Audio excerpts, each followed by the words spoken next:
اللہ کا مقرب ہے تو یہ کہنے سے وہ متاثر ہوگا، لیکن اگر کامل شخص ہوگا تو وہ اپنے علاج میں ان چیزوں سے فائدہ نہیں اٹھائے گا۔ یہ جتنی چیزیں ہیں وہ دوسروں کے لیے ہوتی ہیں، اپنے لیے نہیں ہوتی۔ ویسے وہ اپنا علاج کیوں کرانا چاہے؟ ایک بزرگ ایک اصل مواحد کی تشبیہ دی کہ جیسے سمندر میں ایک تنکا ہے جو اللہ کے ارادے کے ساتھ بہتا چلا جاتا ہے، اپنے معاملات کو انہوں نے اللہ کے سپرد کر دیا ہے۔ اگر وہ کوئی معمولی علاج کرتے ہیں تو اس میں کوئی اہتمام نہیں کرتے، لیکن سمجھتے ہیں کہ یہ اللہ کی طرف سے ہے۔ علاج ہو تو وہ بھی اللہ کی طرف سے ہے، نہ ہو تو وہ بھی اللہ کی طرف سے ہے۔ لیکن اس قسم کی اپنے اوپر ایک قسم کی کرامات دکھانا ان کا شیوا نہیں ہے۔ انہی صاحب نے کہا کہ انہوں نے تو ایسے لکھا ہے جیسے اپنے لیے لکھا ہے۔ حضرت شہید اللہ فریدی رحمت اللہ علیہ نے فرمایا کہ اگر انہوں نے لکھا ہے تو غلط لکھا ہے، انہیں لکھنا چاہیے تھا کہ اگر دوسروں کے لیے کہے تو ٹھیک ہے۔ بزرگوں نے یہ بھی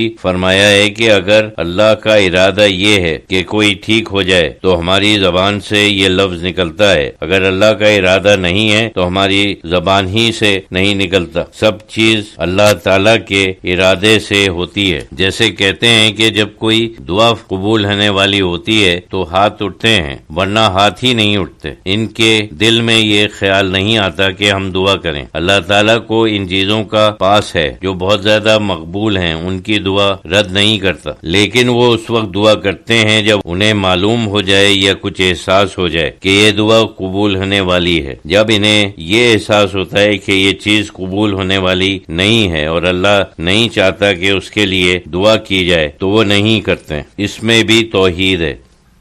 بروز اتوار مورخہ 14 مارچ 1976 عیسوی مطابق 12 ربیع الاول، حضرت شہید اللہ فریدی رحمت اللہ علیہ نے فرمایا کہ ربیع الاول کی 12ویں شب کو پوری رات نہیں جاگ سکتے تو کم از کم رات کے کچھ حصے میں جاگنا چاہیے۔ اگر رات کے پہلے حصے میں جاگ نہیں سکتے تو رات کے پچھلے حصے میں جاگیں۔ ترک عادت سب سے بڑا مجاہدہ ہے۔ بعض مجاہدات بھی عادت بن جاتے ہیں، لیکن ترک عادت سب سے بڑا مجاہدہ ہے۔ ایک روایت ہے کہ حضور صلی اللہ علیہ وسلم نے فرمایا کہ سب سے اچھا روزہ صوم داؤد ہے، جس میں ایک دن روزہ رکھتے ہیں، دوسرے دن افطار کرتے ہیں۔ انسان نہ افطار کا عادی ہوتا ہے نہ روزے کا، یہ مشکل ہے۔ بعض لوگوں کا خیال ہے کہ صیام از دہر یعنی ہر وقت روزہ رکھنا سوائے ان دنوں کے جب منع ہے، وہ بھی عادت بن جاتی ہے۔ یہ بھی ایک نکتہ ہے، انسان جب روزہ ہی رکھتا ہے تو عادت بن جاتی ہے، اس وجہ سے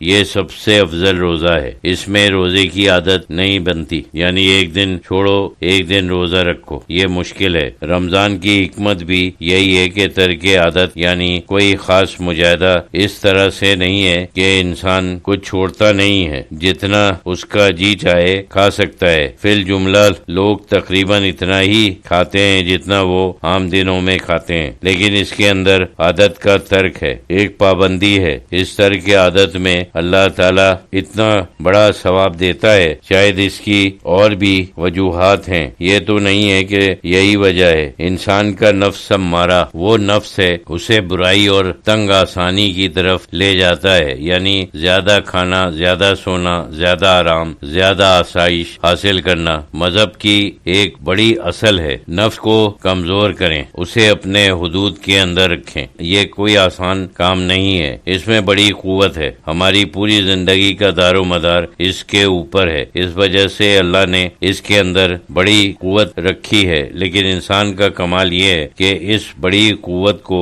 زیر کرے۔ اسے تربیت یافتہ کرنے کے لیے انسان کو طاقت دی گئی ہے، اور وہ ایک روحانی طاقت ہے۔ اگر وہ طاقت نہ ہوتی تو اللہ ہم سے مطالبہ نہ کرتا، کہتا کہ ہم اس کی مخالفت کریں۔ اس کا مطالبہ کرتا اخلاق کی جتنی باتیں ہیں وہ سب نفس کی مخالفت پر مبنی ہیں۔ روحانی ترقی کے جتنے ذریعے ہیں وہ سب نفس کی مخالفت پر مبنی ہیں۔ دین کی ایک بڑی اصل نفس کو بالکل ہلاک کرنا نہیں بلکہ اس کو محکوم کرنا ہے، یعنی اسے قلب اور روح کا محکوم کرنا ہے۔ یہی روزے کا خاص مقصد ہے۔ اگر صحیح طریقے سے، صحیح نیت سے اور صحیح جذبے سے روزہ رکھے تو نفس انسان کا محکوم ہو جاتا ہے، اور اگر رسمی طور پر کرے کرے تو جیسے رسول اللہ صلی اللہ علیہ وسلم نے فرمایا ہے کہ بعض لوگوں کا روزہ محض فاقہ ہے، اللہ تعالیٰ کو اس فاقے یعنی کھانا پینا چھوڑنے کی کوئی غرض نہیں ہے، کوئی ضرورت نہیں ہے۔